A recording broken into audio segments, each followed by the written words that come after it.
ఇండియాలోనే #1 varicose veins hospital Avis vascular centre.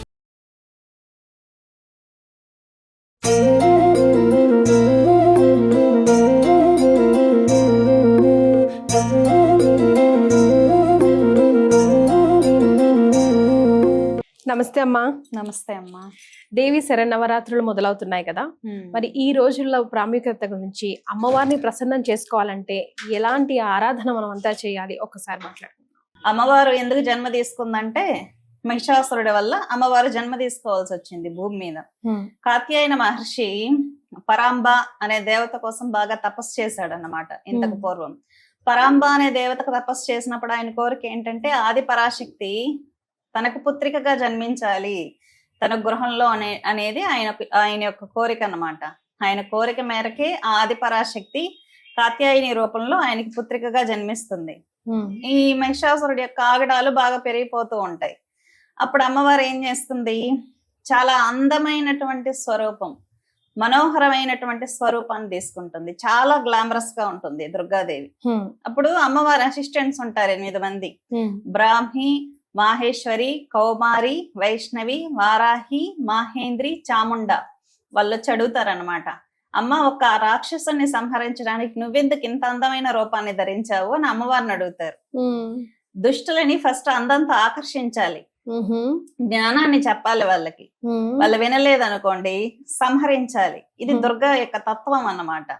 అందుకే కలియుగంలో ఎక్కువగా దేవత మనల్ని ఆకర్షిస్తుంది, దుర్గా శక్తి.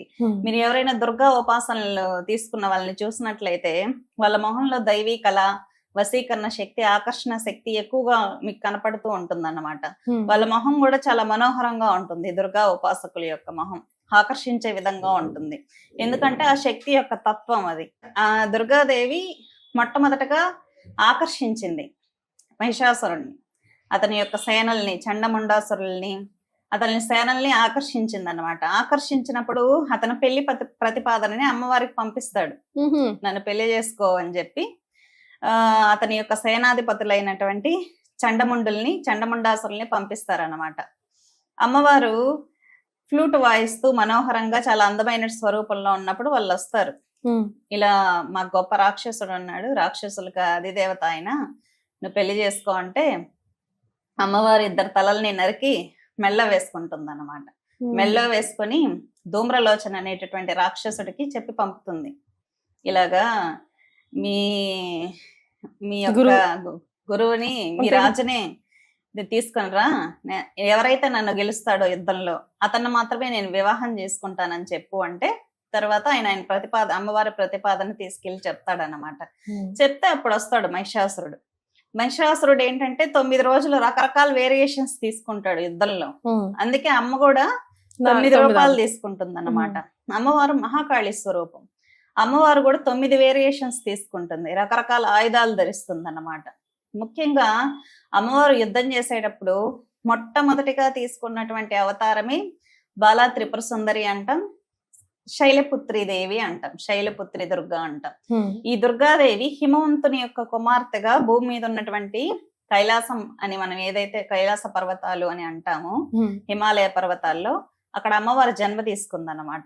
అంటే మనిషి శరీరంలో మూలాధార చక్రానికి అమ్మవారు ప్రాతినిధ్యం వహిస్తుంది.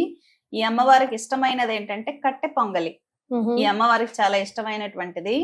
ముఖ్యంగా మన సోల్ పవర్ మొత్తం యాక్టివేట్ అవ్వాలనుకోండి, మన బాడీలో మూలాధార చక్రంలో పవర్ ఉంటుంది. మన బాడీలో మూలాధార చక్రం అంటే మనకు కనిపించదు కదా, ఎనర్జీ బాడీ. మన బాడీ అంటే ఫిజికల్ బాడీ, ఫిజికల్ బాడీకి ఎనర్జీ బాడీ ఉంటుంది. సెకండ్ బాడీ, థర్డ్ బాడీ అంటే soul. Physical body, energy body, soul అని ఉంటుంది. ఈ షట్ చక్రాలు, మూలాధార చక్రం ఇవన్నీ ఎనర్జీ బాడీలో ఉంటాయి. ఇప్పుడు దివ్య దృష్టి ఉన్నటువంటి యోగులు, థర్డ్ ఐ ఓపెన్ అయింది అని అనుకునే వాళ్ళు, భూత భవిష్యత్ వర్తమాన కాలాలు చూడగలిగిన వాళ్ళు, ధ్యానం, పిరమిడ్ ధ్యానాలు ఇవన్నీ చేసే వాళ్ళకి కనపడతాయి ఎనర్జీ బాడీ. ఆరాస్ అంటాం, మన హ్యూమన్ బాడీకి ఆరా ఉంటుంది, కెర్లియన్ ఫోటోగ్రఫీ ద్వారా నిరూపించబడిందని మనం వింటూ ఉంటాం. అది ఎనర్జీ బాడీలో ఉంటుంది అన్నమాట, మూలాధార చక్రం. అది యాక్టివేట్ అవ్వాలి. కొండల్ని శక్తి సర్పర్ స్వరూపంలో 3.5 చుట్లు చుట్టుకొని పడుకొని ఉంటుంది అన్నమాట. అది యాక్టివేట్ అవ్వాలంటే శైలపుత్రి దేవిని మనం ఆరాధించాలి. శైలపుత్రీదేవి తెల్లని వర్ణంలో ఉంటుంది. అమ్మవారికి కట్టె పొంగల్ అంటే ఇష్టం. మొదటి రోజు అమ్మవారికి పొంగల్ నివేదన చేసి చక్కగా అమ్మవారి ధ్యాన శ్లోకం ఉంటుంది. ధ్యాన శ్లోకం పఠించి కొంతమందికి కలసం పెట్టి పూజ చేసుకునేటటువంటి ఆచారం ఉంటుంది. కాబట్టి కలసం పెట్టి చేసుకోవచ్చు. లేదు శ్రీచక్రంలోనే శైలపుత్రి దేవిని ఆవాహన చేయొచ్చు. శ్రీచక్రంలోనే 33 కోట్ల మంది దేవతలు ఉంటారు కాబట్టి ఏ దేవతనైనా మీరు శ్రీచక్రం నుంచి ఆవాహన చేసుకోవచ్చు. తర్వాత కొంతమంది పసుపు ముద్ద పెట్టి పరిస్థితి లేని వాళ్ళు చేసుకోవచ్చు. గౌరీదేవిని పసుపు ముద్దలో కూడా ఆవాహన చేయొచ్చు. పసుపు ముద్దలో మొహానికి బొట్టు పెడితే గౌరీదేవి అని అంటారు. పసుపు ముద్దకు తల మీద బొట్టు పెడితే గణపతి అవుతుంది అన్నమాట. కాబట్టి పసుపు ముద్దలో కూడా ఆవాహన చేసుకుని పటం పెట్టి కొంతమంది పూజలు చేసే వాళ్ళు ఉంటారు. అమ్మవారు ఎలా పిలిచినా వస్తుంది. అమ్మవారి శక్తి భూమికి చాలా దగ్గరగా ఉంటుంది కాబట్టి ఎక్స్పీరియన్స్లు రావడం చాలా ఎక్కువ. ముఖ్యంగా నవరాత్రులు చేసే టైంలో చాలా మంది స్త్రీలు దీక్షలు చేస్తూ ఉంటారు. భవానీ దీక్ష అట్లా పుచ్చుకుంటారు. నేల మీద పడుకున్నప్పుడు కలసం పక్కన సింహాలు తిరుగుతున్నట్టు, పులులు తిరుగుతున్నట్టు వాళ్ళకి ఎక్స్పీరియన్స్లు వస్తాయి అన్నమాట. ఖచ్చితంగా వీళ్ళు దీక్ష తీసుకున్నప్పుడు సింహం గాని పులి గాని ఆస్ట్రల్ ఫామ్ లో సప్రదర్శనం ఇచ్చిందా, అమ్మవారి ఇంట్లోకి వచ్చి వెళ్ళింది అని అర్థం చేసుకోవాలి స్త్రీలు. ఖచ్చితంగా కుంకుమ సువాసన, పరిమళ ద్రవ్యాల యొక్క సువాసన వచ్చినప్పుడు ఖచ్చితంగా ప్రాణ ప్రతిష్ఠ అయి అమ్మవారు అక్కడ కూర్చోంది అని అర్థం. కాబట్టి శైలపుత్రి దేవి ఎవరైతే ఉపాసన చేస్తారో వాళ్ళ డిజైర్స్, ఎమోషన్స్ ఉంటాయి. వాటి మీద వాళ్ళు ఆధిపత్యం చలాయించవచ్చు అన్నమాట. అంటే కోపం వస్తుందంటే కంట్రోల్ చేసుకోవడం, కామాన్ని అదుపులో పెట్టుకోవడం, ఇలాంటివన్నీ కంట్రోలింగ్ కెపాసిటీ వస్తుంది మనకు. లోభం మీద, మోహం మీద ఒక రియలైజేషన్ వాళ్ళకుంటే మనకెందుకు, మనం సంపాదించుకోవాలనే ఆలోచన, మరి అలాంటివన్నీ ఎమోషన్స్ మీద మనకు కంట్రోల్ వస్తుంది అన్నమాట శైలపుత్రి ఉపాసన వల్ల. తర్వాత దుర్గా ఏంటంటే బ్రహ్మచారిణి దుర్గా. ఈ అమ్మవారిని గాయత్రి దేవి అని కూడా అంటారన్నమాట. ఈ అమ్మవారి చేతిలో జపమాల పెట్టుకొని ఉంటుంది కుడి చేతిలో, ఈ ఎడమ చేతిలో కమండలం ధరించి ఉంటుంది అన్నమాట. అమ్మవారి నేచర్ ఏంటి?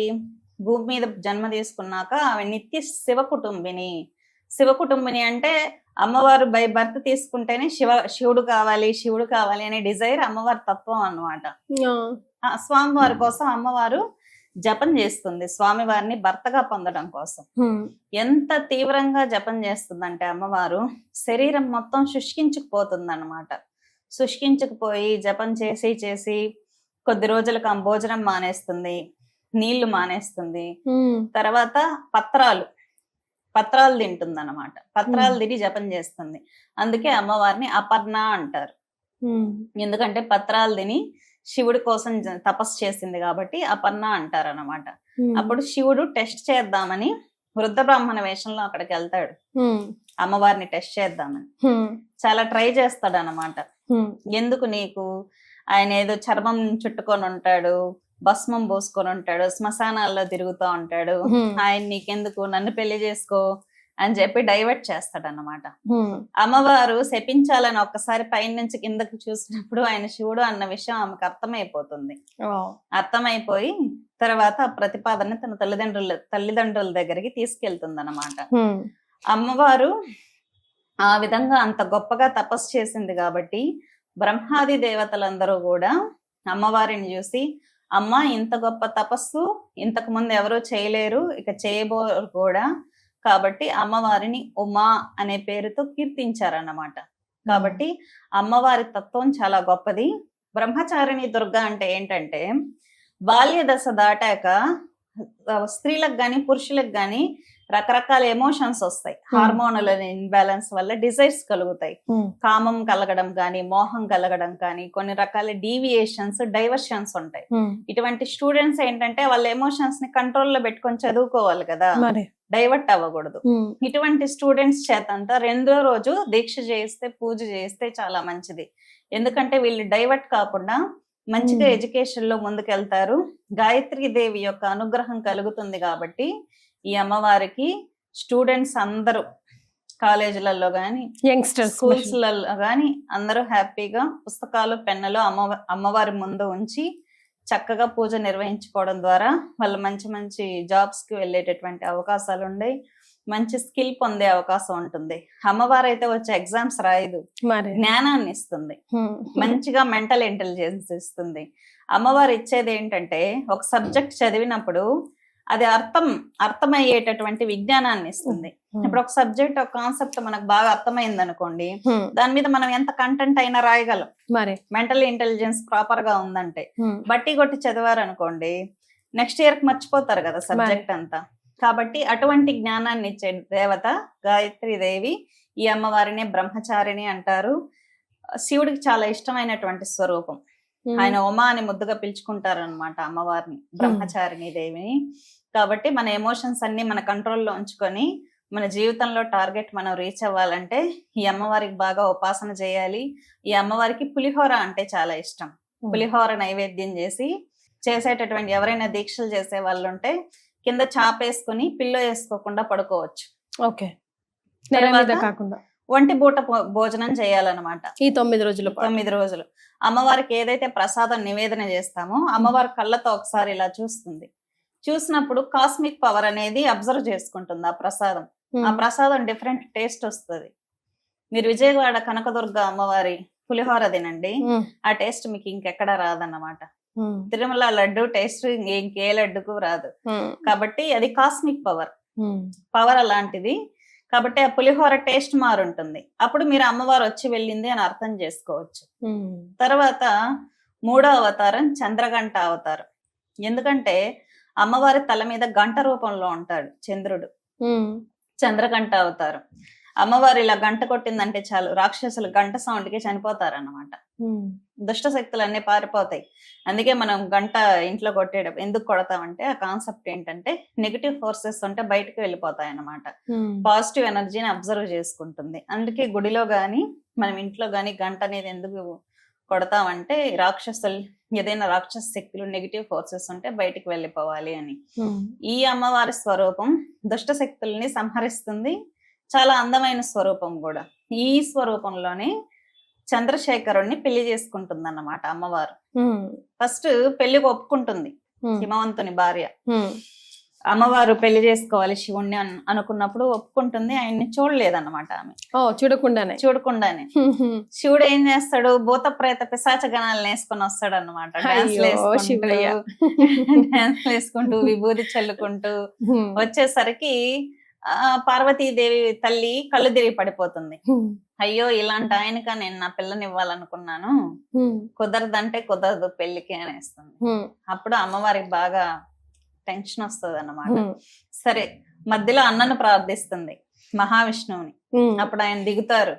ఆయన దిగి నచ్చ చెప్తారు అనమాట. నీకు కావాల్సింది ఏంటి, శివుడు అందంగా ఉండాలి అంతే కదా అని చెప్పి. మామూలుగా విష్ణు తత్వం ఏంటి, ఆయన బాగా రెడీ అవుతాడు. లక్ష్మీదేవి కంటే కూడా చాలా అందంగా ఉంటాడు అనమాట. ఇది చూడండి, వెంకటేశ్వర స్వామి టెంపుల్స్ కి వెళ్ళినప్పుడు వెంకటేశ్వర స్వామి బాగా దగదగా మెరిసిపోతూ ఉంటాడు. నామాల్లో ఉంది కదా అలంకరణ ప్రియుడు అని. అలంకార ప్రియుడు అన్నమాట. ఆయన రెడీ చేస్తాడు శివుణ్ణి. మామూలుగానే ఆయన ఎక్స్పర్ట్ కాబట్టి శివుణ్ణి రెడీ చేస్తాడు అనమాట బాగా. అప్పుడు చంద్రశేఖరుడు అంటారు అవతారాన్ని. చాలా అందంగా ఉంటాడు అనమాట శివుడు ఆ స్వరూపంలో. అమ్మవారు చంద్రగంట రూపంలో ఉంటుంది. వాళ్ళిద్దరికి వివాహం చేస్తారు. అప్పుడు స్వామివారికి క్షమాపణలు చెప్తుంది హిమవంతుని భార్య. తప్పు జరిగిపోయింది, మీకన్నా అందమైన స్వరూపం సృష్టిలో ఇంకేదీ లేదు అంటే. శివుడు అందంగా రెడీ అవుతే ఎలా ఉంటారు, ఆ రూపాన్ని మనం చూడలేం కదా, 2 కళ్ళతో చూడలేం, 1000 నాలుకలతో మనం వర్ణించలేం. ఆ రూపంలో అమ్మవారికి స్వామివారికి పెళ్లి అవుతుంది. చాలా మంది ఇప్పుడు 30 years 35 years అయినా మ్యారేజెస్ ఫిక్స్ అవడం లేదు. అలాంటి వాళ్ళందరూ 3వ రోజు నవరాత్రులలో 3వ రోజు బాగా దీక్ష చేసుకొని అమ్మవారికి కుంకుమార్చన చేసి యజ్ఞాలు నిర్వహించుకోవాలి. యజ్ఞాలు చేసిన వాళ్ళకి తొందరగా మ్యారేజెస్ కుదురుతాయన్నమాట. చాలా మందికి సరిగ్గా సెట్ అవ్వదు, డైవర్స్ అయిపోయి ఉంటాయి, మళ్ళీ రీమ్యారేజెస్ చేసుకుంటూ ఉంటారు, సరైన మ్యాచ్ దొరకపోవచ్చు. అటువంటి వాళ్ళందరూ 3rd day నవరాత్రులలో అమ్మవారికి బాగా పూజ చేసి కొబ్బరితో చేసినటువంటి అన్నం అమ్మవారికి చాలా ఇష్టం అన్నమాట. అమ్మవారికి నివేదన చేసి వీలైతే చండీ హోమాలు చేయించుకోవచ్చు ఈ నవరాత్రులలో. అమ్మవారికి సంబంధించినటువంటి అమ్మవారిని లక్ష్మీ రూపంలో అయినా హోమం చేసుకోవచ్చు, లేదా నవదుర్గా హోమం చేసుకోవచ్చు, ఏది కావాలన్నా అమ్మవారిని ఏ స్వరూపంలోనైనా ఆవాహన చేసి 9 రోజుల్లో యజ్ఞం చేసుకోవడం ద్వారా మంచి బెనిఫిట్ ఉంటుంది. ఎందుకంటే ఆల్రెడీ అమ్మవారి శక్తి దగ్గరగా ఉంటుంది, తొందరగా యజ్ఞంలోకి వస్తుంది కాబట్టి వివాహం కాని వాళ్ళందరూ 3వ రోజు పూజ చేసుకోవడం అనేది చాలా ఉత్తమమైనటువంటి ప్రక్రియ అన్నమాట. తర్వాత కుష్మాండాదేవి 4వ రోజు. కూష్మాండ అంటే అమ్మవారు సృష్టి చేస్తుంది, అంటే ఎగ్, కాస్మిక్ ఎగ్ అని అర్థం. కాస్మిక్ ఎగ్ అంటే పవర్ అనేది ఒకటి క్రియేట్ అవ్వాలి కదా పంచభూతాలతో. ప్రకృతి పంచభూతాలతో కలిసినప్పుడు సృష్టించబడుతుంది. దానికి ముందు యాస్ట్రల్ ఫామ్ అనేది క్రియేట్ అవ్వాలి, దానికి ముందు సోల్ అనేది ఎలివేట్ అవ్వాలి. అంటే అక్కడ ఏమీ లేదు, శూన్యం నుంచి ఏదో సృష్టి జరగాలి. ఆ సృష్టి యాస్ట్రల్ ఫామ్ లోకి రావాలి, తర్వాత అది ఫిజికల్ ఫామ్ లోకి రావాలి. మరి ఇంత ప్రాసెస్, ఒక ఫిజికల్ ఫార్మేషన్ లో ఒక ఎనర్జీ అంటే ఒక ప్రొడక్ట్ అనేది క్రియేట్ అవ్వాలంటే ఎనర్జీ క్రియేట్ అవ్వాలి కదా, అందుకే దాన్ని కాస్మిక్ ఎగ్ అంటాం. కాబట్టి అమ్మవారు గర్భవతి రూపంలో ఉంటుంది. అంటే చాలా మందికి ఈ మధ్య పీసీఓఎస్ లో ఉండి పిల్లలు పుట్టడం లేదు. అటువంటి స్త్రీలందరూ నవదుర్గలలో 4వ రోజు కుష్మాండాదేవి ఈ అమ్మవారికి ఆరాధించుకోవడం ద్వారా ప్రెగ్నెన్సీ అనేది నిలబడుతుంది అన్నమాట. ప్రెగ్నెంట్ గా ఉన్నటువంటి స్త్రీలు బాగా పూజ చేసుకోవడం వల్ల బిడ్డ హెల్దీగా ఉంటుంది ఆ టైంలో. కాబట్టి ఈ అమ్మవారికి ఆరాధించుకోవడం అనేది చాలా మంచి ప్రక్రియ. గారెలు, మినప్పప్పుతో చేసినటువంటి గారెలు ఈ అమ్మవారికి చాలా ఇష్టం. కాబట్టి ఎవరైనా పిల్లలు కావాలని అనుకున్న వాళ్ళు ఈ రోజు యజ్ఞం చేసుకోవచ్చు, కుంకుమార్చనలు చేసుకోవచ్చు, నవదుర్గా స్తోత్రం చేసుకోవచ్చు, దేవి ఖడ్గమాల ఆరాధన చేయొచ్చు. పిల్లల విషయంలో అంటే ప్రెగ్నెన్సీ ప్రాబ్లమ్స్ ఉన్నప్పుడు ఇలాంటివి చేసుకోవడం చాలా ఉత్తమమైన ప్రక్రియ కుష్మాండాదేవి. ఎందుకంటే ఈ అమ్మవారే ఎన్నో బ్రహ్మాండాలకి జన్మనిచ్చింది కాబట్టి ఆ కాస్మిక్ పవర్ మన బాడీ అబ్జర్వ్ చేసుకుంటుంది, మనకు మంచి సంతానం కలుగుతుంది. తర్వాత స్కందమాతా దుర్గా. స్కందమాతా దుర్గా అంటే స్కందుడిని ఒళ్ళో పెట్టుకొని ఉంటుంది అన్నమాట అమ్మవారు. ఎందుకంటే ఆయన షణ్ముఖుడు అంటారు. మీరు శ్రీచక్రాన్ని తీసుకున్నట్లయితే బిందు ఉంటుంది. ఫస్ట్ బిందు అంటే మీనింగ్ ఏంటి? ఎగ్ అంటే అండము, వీర్యము కలిసినప్పుడు మిశ్రమ బిందువు ఏర్పడుతుంది. ఆయనే గణపతి అంటాం. గణపతి షట్కోణం, త్రికోణం పైకి త్రికోణం కిందకి ఉన్నప్పుడు ఏమవుతుందంటే కల్పిత షట్కోణం అనేది ఏర్పడుతుంది. మిశ్రమ బిందువు నుంచి కల్పిత షట్కోణం ఏర్పడి కల్పిత షట్కోణం నుంచి అదో త్రికోణం ఏర్పడుతుంది. అదో త్రికోణంలోనే త్రిమాతలు త్రిమూర్తులు సృష్టించబడ్డారన్నమాట. అంటే బిందువుకి త్రికోణానికి మధ్యలో కల్పిత షట్కోణం ఉంటుంది. ఆయన్ని సుబ్రహ్మణ్యేశ్వరుడు అంటారు. ఆ ప్లేస్ లోనే ఉంటుంది అమ్మవారు శ్రీచక్రంలో. ఈ అమ్మవారు స్కందమాత అంటారు. చిన్నపిల్లల్ని సరిగ్గా హ్యాండిల్ చేయలేకపోతూ ఉంటారు. కొంతమంది హైపర్ యాక్టివ్ అని మా పీఠానికి కూడా తీసుకొస్తూ ఉంటారు అనమాట. హైపర్ యాక్టివ్, ఈ ఆటిజం తో పుట్టినటువంటి పిల్లలు, కొంతమంది మొబైల్ కి బాగా అడక్ట్ అయిపోయినటువంటి పిల్లలు, సరిగ్గా చదవకుండా వర్చువల్ వరల్డ్ కి సోషల్ సైట్స్ కి అలవాటైనటువంటి పిల్లల్ని హ్యాండిల్ చేసేటటువంటి పవర్ ఇస్తుంది అన్నమాట ఈ అమ్మవారు. ఎవరైతే పిల్లల తల్లులు ఉన్నారో వీళ్ళందరూ స్కందమాతాదేవిని ఆరాధించుకోవడం వల్ల పిల్లల్ని హ్యాండిల్ చేసి ప్రొటెక్టివ్ గా చూసుకునేటటువంటి పవర్ అనేది ఆ దుర్గాదేవి మనకు ప్రసాదిస్తుంది అన్నమాట. తల్లులందరూ పిల్లల్ని పూజలో కూర్చోబెట్టి ఆ రోజు అమ్మవారికి రవ్వ కేసరి కానీ లేదంటే పరమాన్నం గాని నివేదన చేయడం అనేది చాలా ఉత్తమమైనటువంటి ప్రక్రియ. మామూలుగా సృష్టించినటువంటి అమ్మవారికి మనం ప్రసాదం నివేదన చేయలేం. మనం పెట్టే ప్రసాదం అమ్మవారికి సరిపోదు కదా. మనం భోజనం వండే విధానం, ఎంత డిజైర్ తో పెడుతున్నాం, ఎంత శ్రద్ధతో పెడుతున్నాం అనేది మాత్రమే అమ్మవారు చూస్తుంది. ఆ ప్రసాదం క్వాంటిటీ మనం వేసేది సరిపోదు అమ్మవారికి. మన డిజైర్, మన ప్రేమ, మన శరణాగతి సరిపోతుంది. కాబట్టి మనం ఏ విధంగా ప్రసాదం నివేదన చేస్తున్నాం అనేది అమ్మవారు లెక్కలోకి తీసుకుంటుంది. మరి వేరే వాళ్ళు పని వాళ్ళతో వండించడం ప్రసాదాలు, లేకపోతే ఎవరైనా మన ఇంట్లో తోడుకోడలతో తిట్టించుకొని ఆ ప్రసాదాలు వండించుకొని పెట్టుకునే బదులు మనమే సొంతంగా ప్రసాదం చేసి పెడితే ఆ పూజ బెనిఫిట్ అనేది పూర్తిగా మనకు వస్తుంది. వేరే వాళ్ళకి మనం భగవంతునికి చేసే సేవలో భాగం ఇవ్వడం ఎందుకు? కొంతమంది ఇష్టం ఉండి చేస్తారు, తోడి కోడల్లో అత్తలో ఉంటే తిట్టుకుంటా చేసేస్తారు, ఈ అమ్మాయి పూజ చేస్తే నేను వండే వాళ్ళ ఎందుకు అని. వాటి వల్ల రిజల్ట్ ఉండదు కాబట్టి మీరే సొంతంగా చేసి ప్రసాదం నివేదన చేయడం ముఖ్యం. లేని వాళ్ళు ఉంటారు, మేము ఇన్ని వెరైటీస్ అమ్మవారికి పెట్టలేమండి అనుకున్నప్పుడు వాళ్ళ ఇంట్లో ఏదుంటే అది ప్రసాదం చేసి పెట్టచ్చు అన్నమాట. దద్దోజనం గాని, పులిహోర గాని, ఏదైనా. మా ఇంట్లో ఇది కూడా మేము ఏం చేయలేమంటే మీరేం తింటే అదే దేవతకు ప్రసాదం అట్లీస్ట్. కాబట్టి మీరేం వండుకుంటే మొదటి ముద్ద మడిగట్టుకొని ప్రసాదం చేసి, భోజనం అయినా సరే కర్రీ అయినా సరే మొదటి ముద్ద తీసి భగవంతుడికి సమర్పణ చేసి అదే మనం ప్రసాదంగా స్వీకరించవచ్చు. పర్టికులర్ గా ఇదే పెట్టాలనేది ఏమీ ఉండదు, భక్తితో నివేదన చేయాలని మాత్రమే ఉంటుంది అన్నమాట. కాబట్టి పిల్లలతో కలిసి తల్లులు బాగా పూజ చేసుకోవడం మంచిది. ప్రాపర్ గా ఎదుగుతారు పిల్లలు, వాళ్ళని ప్రొటెక్ట్ చేసి చూసుకునే శక్తి కూడా తల్లులకు వస్తుంది. కాబట్టి స్కందమాత శక్తి చాలా అద్భుతమైనది. ఎందుకంటే తారకాసురుణ్ణి షణ్ముఖుడు సంహరించేటప్పుడు అమ్మవారే చేతిలో వెపన అవుతుంది, మహాకాళిని స్వయంగా స్వామివారి చేతిలో పట్టుకొని ఉంటారు కదా, దాన్ని శక్తి ఆయుధం అంటారు అన్నమాట. ఆ శక్తి ఆయుధం ఏంటంటే సంపూర్ణంగా మహాకాళి యొక్క బాడీని ఆమె స్వామివారి చేతిలో ఆయుధమై రాక్షస సంహారం చేస్తుంది. కాబట్టి ఒక తల్లి అనేది పిల్లవాడికి అంత ప్రొటెక్టివ్ గా ఉంటుంది. కాబట్టి ఆ శక్తి అనేది తల్లులకు లభిస్తుంది. ఇంట్లో ఫ్యామిలీ మెంబర్స్ అందరూ కలిసి చేసుకున్నా ఇంకా చాలా మంచిది అన్నమాట. తర్వాత దేవి యొక్క అవతారమే కాత్యాయని దుర్గా. కాత్యాయని దుర్గా అంటే లక్ష్మీదేవి స్వరూపంగా భావిస్తారు. లక్ష్మీదేవి కోపం వస్తే కాత్యాయని దేవి అవుతుంది అన్నమాట. చాలా సీరియస్ అవతారం లక్ష్మీదేవికి. కాబట్టి డబ్బులు కూడా ఇస్తుంది అమ్మవారు బాగా. దుష్ట సంహారం, శక్తి దేవత అంటాం. ఈమె యొక్క వాహనం వచ్చి సింహం. సింహం మీద కూర్చొని 10 చేతుల్లో 10 ఆయుధాలు ధరించి ఉంటుంది అన్నమాట. ఈ కాత్యాయనిని కాత్యాయన మహర్షి యొక్క కుమార్తె. ఈమె దుర్గమాసురుణ్ణి సంహరిస్తుంది అన్నమాట. కాబట్టి ఈ అమ్మవారికి పూజ చేస్తే శత్రు సంహారం. చాలా మంది అనవసరంగా పక్కన వాళ్ళని ఇరిటేట్ చేసే వాళ్ళు ఉంటారు కావాలని. మనం ఎదిగినా మనం మంచిగా ఉన్నా కూడా పక్కన వాళ్ళకి నచ్చదన్నమాట. ఇంతకు ముందు మనం అటాక్ చేస్తేనే అటాక్ చేసేవాళ్ళు, కానీ ఇప్పుడు పరిస్థితులు ఎలా ఉన్నాయంటే మనం బాగున్నా కూడా పక్కన వాళ్ళకి నచ్చదు.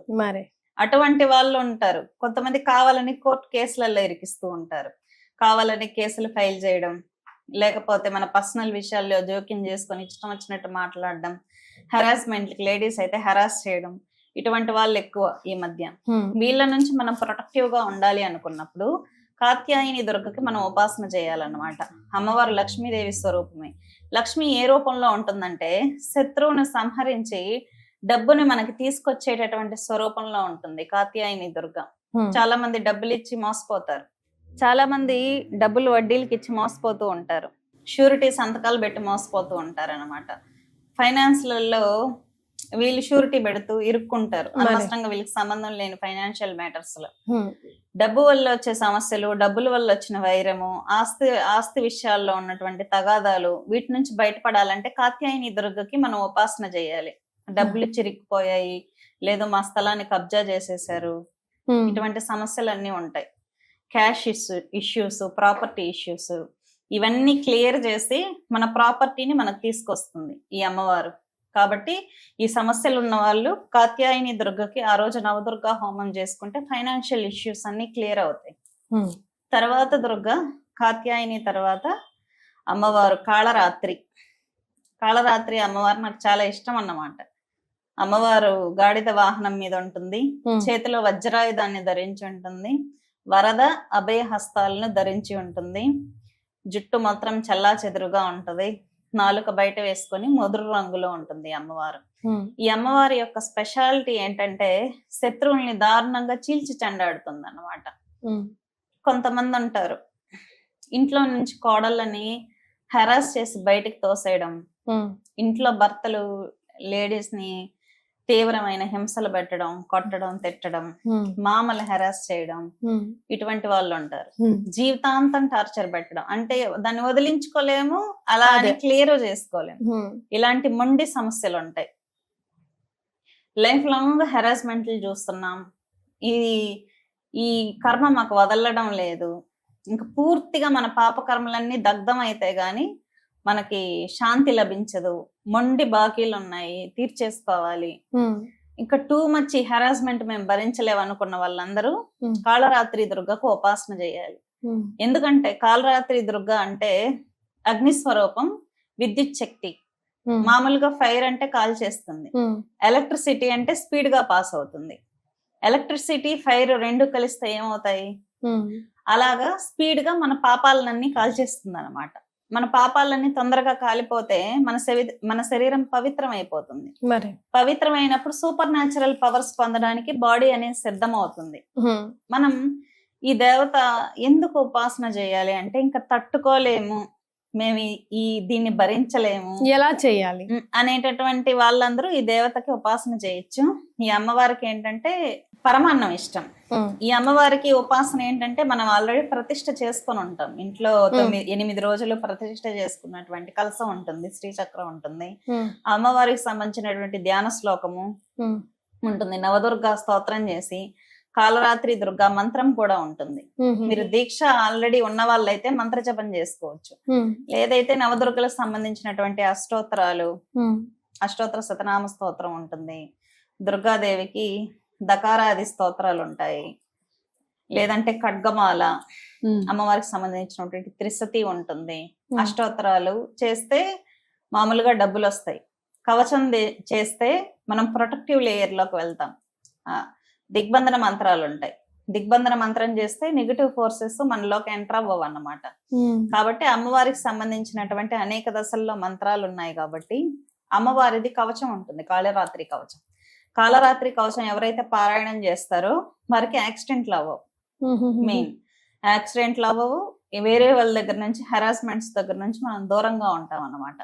ఈ అమ్మవారు ఏంటంటే పూర్తిగా కోరికలను చంపేస్తుంది. అఘోరీలు మెంటల్ స్టేట్ ఎలా ఉంటుంది, వాళ్ళకి దేని మీద వ్యామోహం ఉండదు, ఏ ఇన్సిడెంట్ జరిగినా వాళ్ళు రియాక్ట్ కారు, సిచ్యువేషన్ తగినట్టు వాళ్ళు ప్రవర్తిస్తూ ఉంటారు, ఆ విధమైనటువంటి మెంటల్ స్టేట్ లో ఉంటారు. శరీరంలో ఉన్నటువంటి సహస్రార చక్రంలో అమ్మవారు కూర్చొని ఉంటుంది. ఈ అమ్మవారు ఇంకా సూపర్ న్యాచురల్ పవర్స్ ఇవ్వడానికి బాడీని బాగా సిద్ధం చేస్తుంది అన్నమాట. మైండ్ ని, బాడీని, మనసుని, బుద్ధిని అంతా సిద్ధం చేస్తుంది. తర్వాత వచ్చేటటువంటి అవతారమే సిద్ధిదాత్రి. సిద్ధిదాత్రి దేవిని రాజరాజేశ్వరి అంటారు. రాజరాజేశ్వరి దేవి సూపర్ న్యాచురల్ పవర్స్ ఇస్తుంది. అల్టిమేట్ ఈ అమ్మవారు ఏంటంటే మన బాడీని సిద్ధం చేస్తుంది. సిద్ధిదాత్రి దేవి ఇస్తుంది మనకి. బ్రహ్మ విష్ణు మహేశ్వరులకి అష్టసిద్ధులని ఇచ్చినటువంటి దేవతే సిద్ధిదాత్రి రాజరాజేశ్వరి దేవి అంటారన్నమాట. మనకి 33 కోట్ల మంది దేవతలు ఉంటే వాళ్ళల్లో రారాణి రాజరాజేశ్వరి దేవి. అమ్మవారు సింహాసనం మీద కూర్చొని ఉంటుంది. మనకి మహావిష్ణువుని తీసుకున్నట్లయితే ఆయన గదను ధరించి చేతిలో కమలాన్ని, శంఖచక్రాలను ధరించి ఉంటాడు. అదే విధంగా అమ్మవారు కమలంలో కూర్చొని, అమ్మవారు పద్మనాభ సహోదరి కాబట్టి స్వామివారి లాగే అమ్మవారు కమలంలో కూర్చొని పైన 2 చేతుల్లో శంఖచక్రాలు, కింద గద, చేతిలో ఫ్లవర్, లోటస్ ఫ్లవర్ ని ధరించి అమ్మవారు చాలా చక్కగా నవ్వుతూ అష్టసిద్ధుల్ని మనకి అనిమ, లగిమ, మహిమ, గరిమ అనేటటువంటి సిద్ధుల్ని ప్రసాదిస్తూ నవ్వుతూ ఉంటుందన్నమాట. కాబట్టి 9 రోజులు నవరాత్రులు జాబ్ చేసుకునే వాళ్ళు చేసుకోలేకపోయినా కూడా నవరాత్రులలో చివరి 2 రోజులు చాలా చక్కగా పూజ చేసుకుంటే నవరాత్రులు చేసినటువంటి ఫలితం కూడా మనం పొందొచ్చు. 8.5 అవతారం ఉంది. అంటే 8వ రోజుకి 9వ రోజుకి మధ్యలో అర్ధరాత్రి ఉంటుంది, 11:30 నుంచి 12 గంటల లోపు. ఆ టైంలో అమ్మవారు ఏం చేస్తుంది, కాళరాత్రి దుర్గా ఇంకా దుర్గమాసురుణ్ణి సంహరించడం కోసం చాముండేశ్వరి అవతారాన్ని తీసుకుంటుంది అన్నమాట. చాముండేశ్వరి అవతారం అంటే తాంత్రికులందరూ, ఇది చాలా రహస్యమైనటువంటి పూజ.